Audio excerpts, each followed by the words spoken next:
اعلیٰ حضرت بریلوی رحمۃ اللہ علیہ فرماتے ہیں بیٹیاں نازک شیشیاں ہوتی ہیں، ان کو تو ذرا سی چوٹ لگے تو ٹوٹ جاتی ہیں۔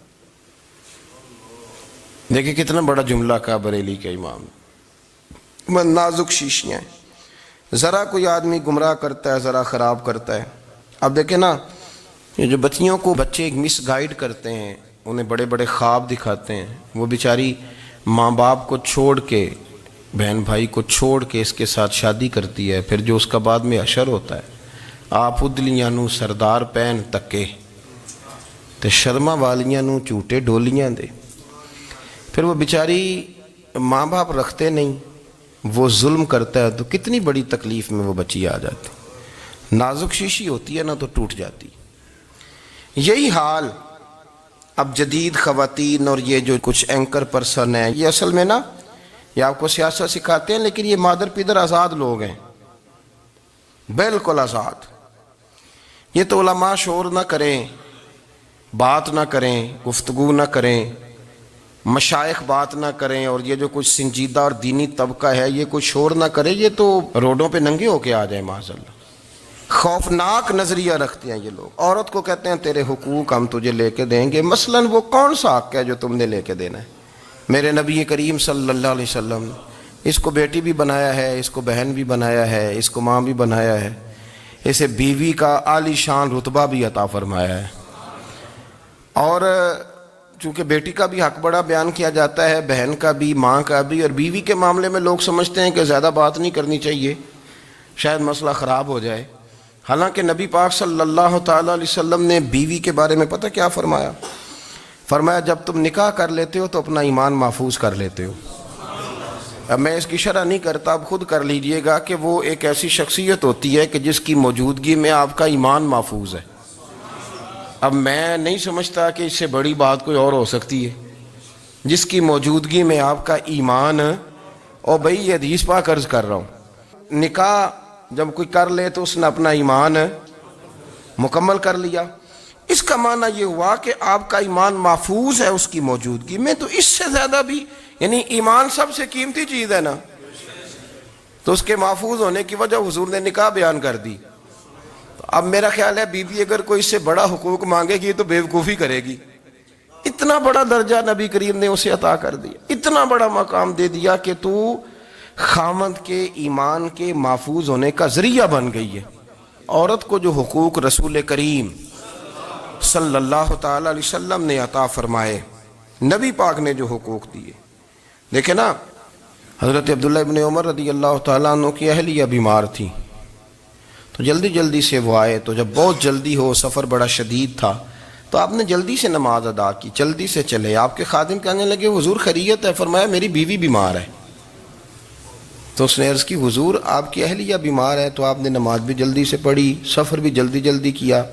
تو فرمانے لگے یہ وہ چیزیں ہیں جو ہمیں مدینے والے رسول نے سکھائی ہیں۔ آپ اس کیفیات کو سمجھیں کہ حضور صلی اللہ علیہ وسلم نے درس دیا۔ اور پھر ایک اور بہت بڑی بات، یہ فضیلت کسی اور کو نہیں دی، جو عورت کو حضور نے فضیلت دی، یہ فضیلت کسی اور کو نہیں دی۔ کبھی حضور نے فرمایا کہ تمہارا ابا تمہارے ساتھ بہت سخت رویہ کرے تو تم نے اس کو اس سختی پر داد دینی ہے؟ فرمایا چلو اگر وہ زیادتی بھی کرے تو تم نے اس کے ساتھ سلوک اچھا ہی کرنا ہے۔ لیکن آپ ایک بات کو سمجھے نا کہ بچے کے بارے میں، بیٹے کے بارے میں، بیٹی کے بارے میں فرمایا 10 سال کے ہو کے نماز نہ پڑھیں تو سختی کرو، تمہارا ڈنڈا بھی لٹکنا چاہیے۔ بہت ساری جگہوں پہ بہت سارے لوگوں کے لیے سختی کا حکم دیا، لیکن عورت کے لیے حضور نے جو جملے کہے، اصل میں ہم سمجھتے ہیں کہ یہ ایک بات ہے، مشہور ہو گئی ہے روایت حدیث، تو بس اس کے پس منظر پر اور جملوں کے حسن پر شاید معاذ اللہ غور کرنے کی ضرورت نہیں، ذرا اس لفظ کی تاثیر پر غور کریں۔ حضور نے فرمایا عورت ٹیڑھی پسلی سے پیدا کی گئی ہے، یہ ٹیڑھی ہے، اس کو سیدھا کرنے کی کوشش کرو گے تو ٹوٹ جائے گی۔ تو حضور پھر ہمارے لیے حکم کیا ہے؟ فرمایا جیسی ہے تم اسی کے ساتھ نبھا کرو۔ آپ سمجھیں کہ اتنا محفوظ حضور نے درجہ دے دیا بی بی کو، اتنا محفوظ کہ فرمایا غلطی بھی ہو تو میرے غلاموں تم اس کے ساتھ نبھا کرو، گزارا کر لو۔ کو کیا اور حق چاہیے عورت کو، جس کو اس کی غلطیوں سمیت نبی پاک نے قبول کرنے کا حکم دے دی؟ کہ اس کی کمزوریوں سمیت قبول کر لو. اب اس کو اور کیا کوئی کمزوریوں سمیت قبول کرتا ہے؟ کبھی آپ دکان پہ بیٹھے ہو تو آپ کہیں بھی اس میں یہ بھی غلطی، میرے مال میں یہ بھی کمزوری ہے، یہ بھی کمزوری ہے، یہ بھی کمزوری ہے، تو کر لے قبول. کرتا ہے کوئی؟ کوئی شخص ایسا ہو جو کسی چیز کی کمزوریاں بیان کر کے کہ اسے قبول کرو؟ پر رسول کریم صلی اللہ تعالی علیہ وسلم نے نا ہمیں سبق دیا، حضور نے ہمیں درس دیا، نبی پاک نے ہمیں پیغام دیا. فرمایا یہ ٹیڑھی ہے، سیدھی کرنے کی کوشش کرو گے تو بیچاری ٹوٹ جائے گی، تو اس کے ساتھ نبھا کر جاؤ. آپ میری بات کو سمجھیے گا. چلیں میں اس پر ایک اور بخاری مسلم کی حدیث پڑھتا ہوں. حضرت سلمان فارسی رضی اللہ تعالیٰ عنہ اور حضرت ابو درداء کے درمیان بھائی چارہ تھا. مکے سے مدینے جب لوگ آئے تو حضور نے بھائی بھائی بنایا تھا. ان کے درمیان بھائی چارہ تھا تو ابھی پردے کی آیات نازل نہیں ہوئی تھیں، تو لوگ ایک دوسرے کی طرف جاتے تھے. حضرت سلمان فارسی رضی اللہ تعالیٰ عنہ حضرت ابو درداء رضی اللہ تعالیٰ عنہ کے گھر میں تشریف لے گئے تو دیکھا کہ ان کی بیوی بڑی غمگین بیٹھی ہیں. تو ہم نے فرمایا بہن کیا ہوا؟ تو کہنے لگی تمہارے بھائی کو دلچسپی کوئی نہیں رہی، ہر روز روزہ رکھ لیتا ہے اور ساری ساری رات نفل پڑھتا ہے. حضرت سلمان فارسی کہنے لگے ٹھیک ہے کر لیتے ہیں بندوبست. نماز دین ہے کہ نہیں؟ دین ہے نا یہ چیزیں. لیکن حضرت سلمان فارسی جناب ابو درداء سے کہنے لگے آج میں نے تیرے گھر میں رہنا رات کو، کیونکہ وہ تو ساری رات نماز پڑھتے تھے، نفل پڑھتے تھے. انہوں نے کہا ٹھیک ہے. ایک بستر لا کے بچھا دیا حضرت سلمان فارسی کے لیے. سلمان فارسی فرمانے لگے دوسرا بھی لا. کہا وہ کیا کرنا ہے؟ فرمانے لگے تو نے بھی سونا ہے، میں نے بھی سونا ہے، تو نے بھی سونا ہے. عشاء پڑھیں گے اور پھر دونوں سوئیں گے. کہا میں نے تو نماز پڑھنی ہے. فرمایا تہجد کے وقت اٹھ کے پڑھیں گے، اللہ کے رسول بھی رات آخری حصے میں جا کے نماز پڑھتے. ادھر ساتھ سلا لیا. وہ تھوڑی کو دیر سوئے، اب عادت تھی ساری رات اٹھنے کی، ذرا اٹھنے لگے بستر سے تو حضرت سلمان فارسی فرمایا چپ کر کے سو جا، وہ بڑی رات پڑی ہوئی، چپ کر کے سو جا. وہ لیٹ گئے، پھر اٹھنے لگے تو فرمایا سو جا چپ کر کے، بڑا ٹائم ہے. سحری کے وقت اٹھے، نفل پڑھے. ان کا ارادہ تھا روزہ رکھنے کا، تو فرمانے لگے کل رکھا تھا نا نفلی روزہ؟ جی رکھا تھا. پرسوں بھی رکھا تھا، ترسوں بھی رکھا تھا. فرمایا آج نہیں رکھنا، آج میں تیرا مہمان ہوں، سارا دن کٹھے مل کے روٹیاں کھائیں گے، آج نہیں روزہ رکھنا. سلا دیا. اب حضرت ابو درداء رضی اللہ تعالیٰ عنہ کہہ تو کچھ نہ سکے، پر کہنے لگے سلمان تم پتہ تم کیا کر رہے ہو؟ نہ تم نے مجھے رات اٹھ کے زیادہ نفل پڑھنے دیے، سویرے روزہ نہیں رکھنے دیا. تو حضرت سلمان فارسی کہنے لگے کوئی لمبی بات تو نہیں نا، چلتے ہیں نا ابھی فجر میں مسجد نبی میں، تو نبی پاک کو بتاتے ہیں. سرکار دو عالم علیہ السلام کی خدمت میں تو اپنی بات کرنا، میں اپنی کروں گا. حضور نتیجے کا اعلان فرما دیں گے، بات طے ہو جائے گی. حاضر خدمت ہوئے، عرض کی یا رسول اللہ صلی اللہ تعالی علیہ وسلم یہ ساری رات نفل پڑھتے ہیں، ہر روز روزہ رکھتے ہیں، ان کی اہلیہ غمگین بیٹھی ہیں، حکم فرمائیں. تو نبی پاک صلی اللہ علیہ وسلم نے فرمایا پھر ہوا کیا؟ یا رسول اللہ میں نے رات سلایا ہے، سحری میں اٹھایا ہے، سویرے روزہ نہیں رکھنے دیا. نبی پاک نے فرمایا سلمان فارسی نے ٹھیک کیا ہے، سلمان فارسی نے ٹھیک کیا. پھر حضور نے فرمایا، نبی کریم نے فرمایا ابو درداء تیرے اوپر اگر اللہ کا حق ہے، اس کے رسول کا حق ہے، دین کا حق ہے، تو فرمایا تیری آنکھ کا بھی تیرے اوپر حق ہے، تیرے وجود کا بھی تیرے اوپر حق ہے. یہ حضور نے فرمایا تیرے بچوں کا بھی تیرے اوپر حق ہے، تیری بیوی کا بھی تیرے اوپر حق. اس حق کو بھی سمجھے. حقوق اللہ بھی ہیں، پر تیری آنکھ کا بھی تیرے اوپر. کیا مانا کہ تیری آنکھ سونا چاہتی ہے تو اسے سلا بھی، تیرے وجود کا بھی تیرے اوپر حق ہے. تو تیرا وجود آرام کرنا چاہتا ہے تو اسے آرام بھی کرا. اور پھر وہاں نبی پاک صلی اللہ علیہ وسلم نے فرمایا میں تم سب، سننا یہ لفظ حدیث کے، حضور نے اسی موقع پر فرمایا میں تم سب سے زیادہ اپنے رب کو جانتا ہوں اور میں تم سب سے بڑھ کر اپنے رب سے ڈرتا ہوں. حضور فرمانے لگے میں روزہ بھی رکھتا ہوں، افطار بھی کرتا ہوں، یعنی کبھی رکھتا ہوں اور کبھی نہیں رکھتا. فرمایا میں نفل بھی پڑھتا ہوں اور اپنی بیویوں کو وقت بھی دیتا ہوں. سرکار مسجد میں بھی آتے تھے، نواسوں کے ساتھ کھیلا بھی کرتے تھے، ان کے ساتھ پیار بھی کرتے تھے. تو اتنے بڑے حقوق حضور نے بیان فرمائے عورتوں کے کہ تمہاری بیوی کا بھی تمہارے اوپر. لو ایک حدیث بخاری کی اور یہاں بیان کر دیتا ہوں. ایک شخص نے آ کے عرض کی یا رسول اللہ صلی اللہ تعالی علیہ وسلم جہاد کے لیے تیاری ہو گئی ہے، صفیں بن رہی ہیں، مجاہدین کی تیاری ہے، تو میرا بھی نام لکھ دیا گیا ہے مجاہدوں کی لسٹ میں، لیکن یا رسول اللہ صلی اللہ تعالی علیہ وسلم میری بیوی نے حج کی تیاری کر لی ہے. اور میرے دوستوں نے صحابہ نے میرا نام مجاہدین کی لسٹ میں لکھ دیا تو میرے لیے کیا حکم ہے؟ یہ بخاری مسلم ہے۔ تو نبی پاک صلی اللہ تعالیٰ علیہ وسلم نے فرمایا جہاد پہ کوئی اور چلا جائے گا تو بیوی کے ساتھ حج کرنے جا، اسے محرم کی ضرورت ہے، وہ تیرے بغیر کیسے جائے گی؟ مجاہدین کو تو اور مجاہد مل جائے گا، پر تو اپنی بیوی کے ساتھ جانا۔ نبی پاک صلی اللہ علیہ وسلم نے مرد کو محافظ بنایا ہے، عورت کو مرد کا قیدی نہیں بنایا، بلکہ عورت کو حفاظت عطا کی اور مرد کو اس کا محافظ بنایا۔ اب بچیاں آزاد ہونا چاہتی ہیں، اور آزادی بھی وہ والی کہ جو بنیادی طور پر آزادی نہیں، فحاشی ہے۔ میں نے بہت پہلے کہا ہے کہ اسلام بیٹیوں کو قیمتی سمجھتا ہے۔ جس بندے کے پاس 20 تولے سونا ہو وہ چوک میں لے کے نہیں آتا، وہ قیمتی چیز ہے، اس نے چھپا کے رکھی ہوتی ہے۔ تو جو نبی پاک صلی اللہ علیہ وسلم کا کلمہ پڑھنے والے بیبیاں، اسلام انہیں قیمتی سمجھتا ہے، کہتا ہے کہ تم قیمتی ہو لہذا گھر کے اندر رہو، تم باہر نہ ہو۔ لیکن عورتیں ہیں کہ ان کو بلا وجہ لوگ خراب کر دیتے ہیں اور بلا وجہ وہ اس مغالطے کا شکار ہو جاتی ہیں۔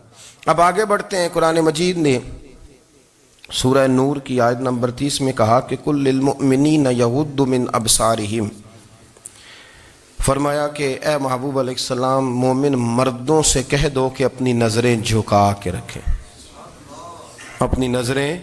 اور اگلی آیت میں فرمایا وَقُلْ لِلْمُؤْمِنَاتِ یغضضن من ابصارہن، فرمایا کہ اے محبوب مومن عورتوں سے بھی کہہ دو کہ اپنی نظریں جھکا۔ مرد بھی اپنی نظر جھکا کے رکھے گا عورت کی طرف، لیکن یہ ساری پابندی صرف مرد پر نہیں، عورت بھی غیر محرم کا چہرہ نہیں دیکھے گی، اس پر بھی اسی طرح نظر جھکانے کا حکم ہے جس طرح کہ وہ ہر دکاندار کو بھائی جان کہہ کے گفتگو کرنے کی اس کو بھی اجازت نہیں ہے کہ وہ بھی وہ سمجھے کہ پابندی تو مرد نے کرنی تھی، میں نے تھوڑی کرنی تھی۔ وہ جس کے پاس جائے، جہاں بھی جائے، ڈاکٹر کے پاس جائے، باہر جائے، تو وہ جس طرح مرضی اس کا دل چاہے وہ بات چیت کرے، اس کی عورت کو بھی اجازت اسلام نہیں دیتا۔ بنیادی طور پہ اسلام شرم و حیا کا دین ہے، حیا کی بات کرتا ہے۔ حیا کی جب ہم تعریف کرتے ہیں تو حیا کی تعریف یہ ہے کہ کوئی کبھی چیز دیکھ کے نا تو آپ کی طبیعت میں کراہت محسوس ہو، آپ کوئی غلط جملہ منہ سے نکالتے ہوئے ذرا جھجکیں، آپ کوئی غلط بات کرتے ہوئے تھوڑا بوجھ محسوس کریں۔ ہمارے ہاں تیزی سے فروغ پایا ہے بے حیائی نے۔ سنگیوں کی محفلیں، یاروں کی محفلیں، اس میں غلیظ گفتگو ہوتی ہے، الا ماشاء اللہ۔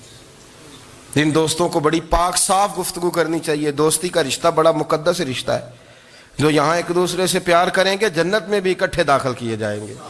شرط یہ ہے کہ پیار اللہ رسول کی رضا کے لیے ہو، لیکن اس کے اندر اگر آپ کی گفتگو کچی ہو، کمزور ہو، فحاشی والی ہو، عریانی والی ہو، وہ ہمارے ہاں تو اب اس کو لوگ فیشن سمجھتے ہیں، اس کو مردانگی کی علامت سمجھتے ہیں کہ وہ جی ساری باتیں جی وہاں ہو گئیں اور جس کا جو جی چاہا اس نے کہا۔ آپ جب حیا کے دائرے میں ہوتے ہیں تو آپ خود بھی سکون محسوس کرتے ہیں۔ دیکھیں نا، آپ کو نیند سکون سے کہاں آتی ہے؟ جہاں کمرہ بند ہو، چاروں جانب دیوار ہے، اوپر چھت ہے، خالی دروازہ بھی کھلا ہوا ہونا تو جب بندہ سکون لینا چاہتا ہے تو کہتا ہے یار ذرا دروازہ ذرا بند کر دو۔ وہ اچھی طرح اپنے آپ کو چھپا لیتا ہے نا حیا کے پردے میں، تو اللہ اسے سکون عطا کرتا ہے۔ اور جو اس سے بھی زیادہ ٹھنڈی نیند میں جانا چاہتا ہے وہ کہتا ہے لائٹ بھی بند کر دو۔ اب وہ مکمل طور پہ سمجھتا ہے کہ میں چاروں جانب سے چھپ گیا ہوں، اگر میں کھل کے بھی سو جاؤں گا تو میرا چونکہ پردہ قائم ہے تو مجھے کوئی دشواری نہیں ہوگی۔ آپ جب چھپ جاتے ہیں، جب آپ حیا کے اندر سمٹ جاتے ہیں، جب آپ چادر کے اندر آ جاتے ہیں تو آپ بہت ساری جگہوں پہ آسانی محسوس کرتے ہیں۔ تو حیا تو آپ کو سکون دیتی ہے، حیا تو دل کو راحت دیتی ہے۔ میں بڑی ذمہ داری سے بات عرض کرتا ہوں، قرآن مجید نے نا ایک مقام پہ مذاق کو، ایک مزاح ہوتا ہے خوش طبی، وہ نہیں، مذاق اڑانا، قرآن پاک نے نا مذاق کو ایک جگہ پہ جاہلوں کا طریقہ بھی قرار دیا ہے۔ بنی اسرائیل کے لوگوں سے حضرت موسیٰ نے کہا کہ گائے ذبح کرو اور ایک ٹکڑا مقتول کو مارو، زندہ ہو کے خود بتا دے گا مجھے کس بندے نے قتل کیا۔ تو کہنے لگے آپ ہمارے ساتھ مذاق کر رہے ہیں۔ تو قرآن مجید کہتا ہے کہ حضرت سیدنا موسیٰ علیہ السلام فرمانے لگے اعوذ باللہ ان اکون من الجاہلین، فرمانے لگے میں اللہ کی پناہ مانگتا ہوں کہ میں جاہلوں میں سے ہو جاؤں، یہ مذاق کرنا تو جاہلوں کا طریقہ ہے. اگر آپ کی زبان سے بے حیائی کا جملہ نکل گیا، اگر آپ کی زبان سے بے حیائی کا جملہ نکل گیا، آپ نے کہہ دیا کہ ہم آزاد لوگ ہیں، جو مرضی کریں گے، جو مرضی کہیں گے، جو ہمارا دل میں آئے گا کریں گے، تو پھر تو لوگ آپ کا وہ حشر کریں گے کہ آپ سے برداشت ہی نہیں ہوگا. جس کا لوگ مذاق بنا لیتے ہیں اور جو مذاق بن جاتا ہے پھر اسے کوئی جینے دیتا ہے. آپ حیا کی چادر میں چھپیں گے تو بچیں گے. اگر آپ نے اپنا مذاق بنوا لیا یہ کہہ کے کہ میں نے مرضی کرنی ہے، پھر یاد رکھنا چھپنے کو جگہ نہیں ملے گی، پھر تکلیف میں آ جائیں گے، پھر بہت بڑی اذیت کا شکار ہو جائیں. شرم و حیا، عرب کے اندر جو کنواری لڑکیاں تھیں ان میں بڑی حیا ہوتی تھی. الحمدللہ میں بڑے فخر سے کہتا ہوں کہ میرے پنجاب کی، میرے پاکستان کی بیٹیاں بھی 20 دفعہ ان کا ابا کہے تیری شادی کرنی ہے تو وہ آنکھ نہیں اٹھا پاتی آج بھی. یہ تو وہ چند لوگ ہیں جو کہتے ہیں ہم ہائی کلاس ہو گئے، ہمیں نہیں پتا کہ وہ روشن خیال ہو گئے ہیں کہ روغن خیال ہو گئے، پتہ نہیں کدھر چلے گئے. ورنہ ہماری بیٹیاں آج بھی جب ان سے ان کا باپ، ان کی ماں بات کرتی ہے تیری شادی کی، تو وہ تو شرم کے ساتھ پچھلے سے پچھلے کمرے میں چھپتی ہیں. یہ اللہ نے فضل کیا ہوا ہے اس ملت پر. تو عرب کی لڑکی بڑی حیا والی ہوتی تھی، اس سے کوئی بات کرنی پڑتی تھی تو 20 دفعہ بات کی جاتی، پھر بھی وہ عورت چھپتی پھرتی تھی. حضرت عائشہ صدیقہ رضی اللہ تعالیٰ عنہ فرمانے لگیں میرے نبی پاک صلی اللہ علیہ وسلم عرب کی کنواری لڑکیوں سے بھی زیادہ حیا کرنے والے. قاضی اعجاز مالکی نے، شیخ عبدالحق محدث دہلوی نے، دیگر بزرگ جو سیرت نگار گزرے انہوں نے لکھا ہے کہ نبی پاک صلی اللہ علیہ وسلم کے اندر 100 مردوں سے زیادہ طاقت تھی. 100 مردوں سے زیادہ طاقت. اب جو بات کہنے لگا ہوں، جو نتیجہ دینے لگا ہوں، اس پر خاص توجہ آپ فرمائیں گے. ذرا فکری طور پر، نظریاتی طور پر ایک چیز کو سمجھیے. ہم سمجھتے ہیں کہ جوان لڑکا ہے جی جو مرضی کرے، عمر ہے جی. آپ ذرا بات پر غور کیجئے گا کہ حضور صلی اللہ علیہ وسلم میں طاقت 100 مردوں سے زیادہ ہے اور حیا کنواری لڑکیوں سے بھی زیادہ ہے. ذرا اس بات کا تقابلی جائزہ کیجئے گا کہ طاقت 100 مرد سے زیادہ ہے لیکن حیا کنواری لڑکی سے بھی زیادہ ہے. اس کا معنی یہ ہوا کہ جس ٹہنی کو پھل زیادہ لگ جاتے ہیں وہ جھکا کرتی. تو حیا تو حسن ہے، حیا تو آپ کو پاک صاف کرے گا، حیا تو آپ کو نرالا کرے گا، انوکھا کرے گا. وہ ہمارے ایک دانشور ہے، انہوں نے مضمون لکھا، کئی باتیں بڑی پسند آتی ہیں. وہ کہتے ہیں کہ میری اہلیہ، ان کو بھی کسی نے مس گائیڈ کر دیا تھا، حالانکہ اچھی خاتون ہے، کسی نے مس گائیڈ کر دیا.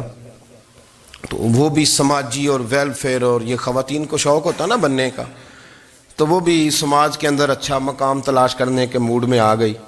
تو کہیں ایک دن جانا تھا تو بڑی بن سنور کے میرے ساتھ وہ گاڑی میں بیٹھ گئی. تو میں گاڑی میں، عورتوں کو یہ بھی مسئلہ ہوتا ہے نا کہ ہماری تعریف کرو، تو کئی دفعہ بعد مردوں بیچاروں کو جھوٹ بولنا پڑتا ہے، تو زبردستی کراتی ہیں نا جی. تو اس میں گنجائش بھی دی ہے شریعت نے گنجائش دی ہے کہ کبھی بیوی کو راضی کرنے کے لیے خلاف واقعہ بات کرنی پڑے تو کر لینی چاہیے. تو وہ کراتی بھی ہیں. 3 موقع پر خلاف واقعہ بات کرنے کی اجازت ہے، یعنی واقعے کے خلاف بھی آپ بات کر سکتے ہیں. جنگ کے موقع پر 2 لوگوں کو صلح کرانے کے لیے اور بیوی کو راضی کرنے کے لیے کر لیں کوئی ایسی بات، بے شک اپنی طبیعت پہ جبر کر کے کر لیں، گنجائش ہے، اجازت ہے. تو وہ کہتے ہیں جب وہ گاڑی میں میرے ساتھ بیٹھی بن سنور کے، تو وہ تقاضا کرنے لگی کہ میں نے بڑے اچھے کپڑے پہنے ہیں پر آپ نے توجہ نہیں کرائی. تو وہ سیاںا بندہ تھا، وہ چاہ رہا تھا کہ میری خاتون سمجھ جائیں. وہ کہتے ہیں مجھے پتا تھا کہ بیچاری مس گائیڈ ہو گئی ہے، دل کی بڑی اچھی ہے، سیاਣੀ ہے، لیکن اس کو کچھ خواتین نے، کچھ لوگوں نے مل کے اس کو ذہن غلط کر دیا ہے کہ سماج میں نکلو، باہر جاؤ، کام کرو، فلاں کرو، اپنی مرضی سے جیو. تو میرے ساتھ گاڑی میں بیٹھی کہیں جانے کے لیے، تو مجھ سے کہنے لگی کہ آپ نے میری طرف توجہ ہی نہیں کی، آپ نے کوئی ذکر ہی نہیں کیا کہ میں کیسی لگ رہی ہوں. تو وہ کہتے ہیں میں نے اسے کہا کہ اگر تو ناراض نہ ہو تو پھر میں صحیح والی تعریف کر دوں. تو اس نے کہا کہ آپ کر دیں. تو کہتے ہیں میں نے درد سے اور خلوص سے اپنی بیوی سے کہا، خلوص کے ساتھ. میں نے کہا میں تو روز گھر ہوتا ہوں، روز شام کو گھر ہوتا ہوں، اگر تو میرے لیے تیار ہوتی تو میں تیری تعریف کرتا، لیکن آج تو باہر جانے کے لیے تیار ہوئی، تو پھر ان سے تعریف کی امید رکھ جن کے لیے تو نے تیاری کی ہے. میرے لیے تیاری کرتی تو میں تو ہر شام تیرے پاس ہوتا ہوں. کہتے وہ میرے لفظوں میں درد تھا تو وہ بھی رو پڑی اور کہنے لگی آپ گاڑی روک دیں, مجھے باہر جا کے کسی کو راضی نہیں کرنا, میں نے اسے راضی کرنا ہے جس کو رب کریم نے میرا شوہر بنایا اور میرے لیے منتخب کیا ہے میرے ماں باپ کو, میں واپس لوٹتی ہوں. یہ ایک پہلو ہے سلگتا ہوا, اس کو سمجھا جائے. رسول کریم صلی اللہ علیہ وسلم عرب کی کواری لڑکیوں سے زیادہ حیا والے تھے, کواری لڑکیوں سے زیادہ حضور حیا فرمایا کرتے تھے. جب خانہ کعبہ کی مکہ شریف میں تعمیر ہو رہی تھی نا, اہل عرب اس کو تعمیر کر رہے تھے, تو نبی پاک صلی اللہ علیہ وسلم اپنے چچا حضرت عباس کے ساتھ خانہ کعبہ کی تعریف میں مصروف تھے. تو عرب کے لوگ چونکہ لمبا کرتا پہنتے تھے پیروں تک, تو نیچے اگر کسی وقت کوئی چیز نہیں بھی ہوتی تھی تو کسی کو وہ نظر نہیں آتی تھی, چونکہ پردہ رہتا تھا, ایک لمبا کرتا پہنا ہوا ہوتا تھا. تو جب بچے, سرکار کی عمر مبارک بھی ابھی تھوڑی تھی, تو اس طرح بچے جب نکلتے تو وہ کئی دفعہ اپنی تہمد اتار دیتے نیچے سے, اور کوئی مزدوری کرنے لگتے تو 3-4 طے کر کے نا تہمد کی کندھے پہ رکھ لیتے, جس طرح کبھی دیہاتوں میں لوگ کپڑا سر پہ رکھتے تھے کہ اوپر اگر کوئی وزنی چیز رکھیں گے تو وہ تکلیف نہیں دے گی. نبی پاک صلی اللہ علیہ وسلم بھی سب لوگوں کے ساتھ خانہ کعبہ کی تعمیر میں شامل تھے. تو حضرت عباس رضی اللہ تعالیٰ عنہ نے کہا حضور سے, ابھی اللہ نے نبوت بھی نہیں فرمایا تھا, بھتیجے آپ بھی تامد اتاریے, یہ صحیح مسلم میں حدیث موجود ہے, اور اس کو کندھے پہ رکھ لیجیے, آپ اینٹیں اٹھا کے لا رہے ہیں تو ذرا آپ کو تکلیف نہیں ہوگی. تو سرکار دو عالم صلی اللہ علیہ وسلم سے یہ بات کہی, اور پھر جلدی سے حضور کی تہمد کو نکال کے نا, حالانکہ لمبا کرتا پہنا ہوا ہے, تو وہ جیسے ہی ان کے کندھے پہ رکھا اینٹیں رکھنے کے لیے, تو سرکار تو زمین پہ گر گئے, بے ہوش ہو گئے, آنکھیں آسمان کی طرف, اور پھر حضور پکار رہے ہیں آزاری آزاری آزاری, میرا تامد دے دو, میرا تامد دے دو.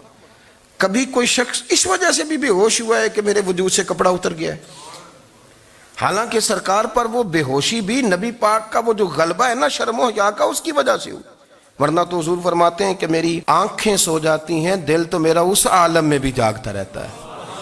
تو سرکار زمین پہ تشریف لے آئے, آنکھیں میرا تامد دے دو, میرا تامد دے دو. تو جلدی سے انہوں نے تامد دیا تو حضور نے باندھ لیا.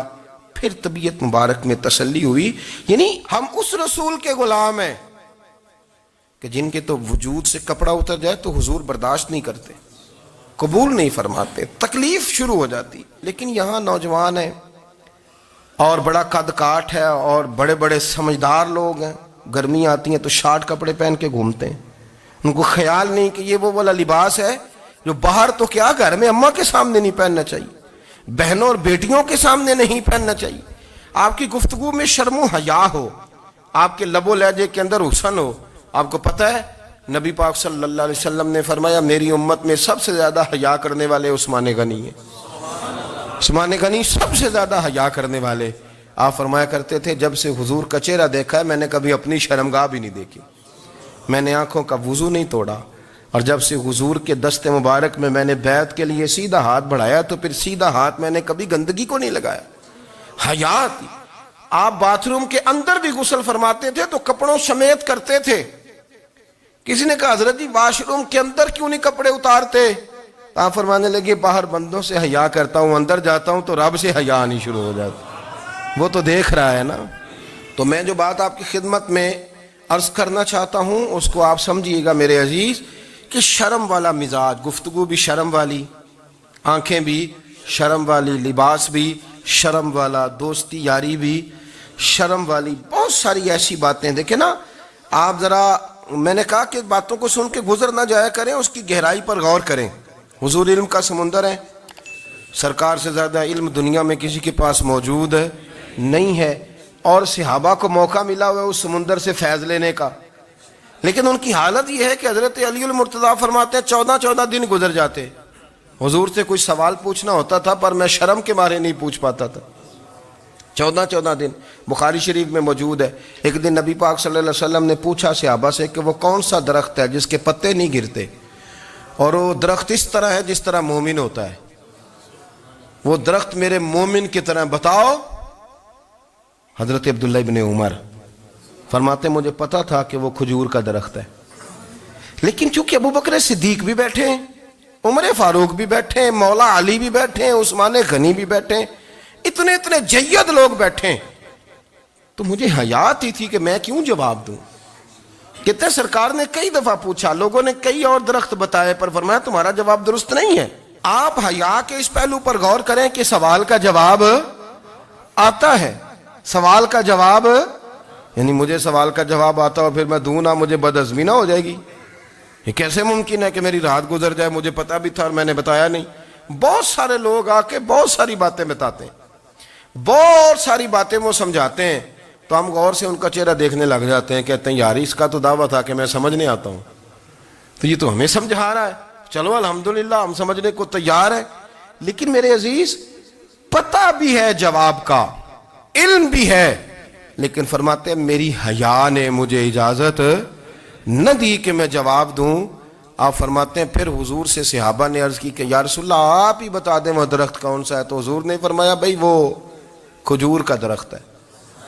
تو آپ فرماتے ہیں میں دل ہی دل میں کہہ رہا تھا کہ الحمدللہ میرا جواب درست ہے، حالانکہ میں نے جواب دیا ہی نہیں. تو لفظوں میں حیا، جملوں میں حیا، آنکھوں میں حیا، اٹھنے میں حیا، بیٹھنے میں حیا، چلنے میں حیا ایک خوبصورت حسن ہے. اور نبی پاک صلی اللہ علیہ وسلم نے فرمایا جب تو بے حیا ہو جائے نا پھر تو آزاد ہے، پھر تو جو مرضی کا، پھر تو جو. اس لیے بزرگ جب کسی کو بے حیا کہتے تھے نا،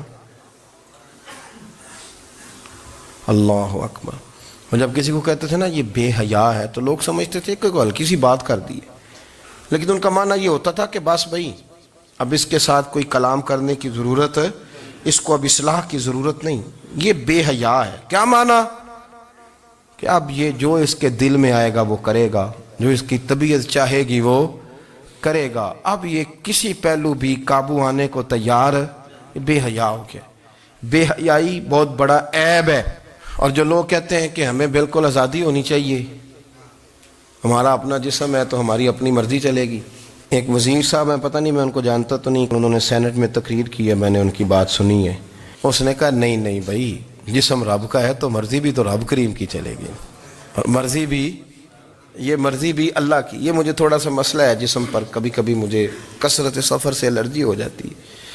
میرے ساتھ لوگ نا دل سے پیار کرتے ہیں، شاید ہی کوئی اچھا ڈاکٹر ہو جس تک میرے سنگی مجھے لے کے نہ گئے ہوں، پر جسم اللہ کا ہے نا، مرضی بھی جب وہ چاہے گا صحت دے گا. کیوں کچے کاموں میں لوگ پڑ گئے، کیوں غلط لوگ سوچ میں پڑ جاتے ہیں؟ یہ اسی کا ہے. اور جب وہ چاہے گا، آپ اس بات کو اچھے طریقے سے سمجھ لیں کہ جو اپنی مرضی چوکوں چوراہوں میں کر رہے ہوتے ہیں نا، جو مرضی گاندمند، وہ جانور ہوتے ہیں، وہ جانور ہوتے ہیں جو نہ چونک دیکھتے ہیں نہ گلی دیکھتے ہیں، نہ انہیں پتہ ہوتا ہے کہ جگہ کون سی ہے. وہ انسان، میں نے کہہ دیا جو میں نے کہنا تھا، میں نے کہہ دیا، وہ جانور ہوتے ہیں. اور جو کچھ انسان ہوتے ہیں نا، ان کے اندر کچھ نہ کچھ پھر شرم حیا بھی ہوتی ہے. وہ چوکوں چوراہوں میں وہ حرکتیں اور وہ کام نہیں کرتے جو جانور کرتے ہیں.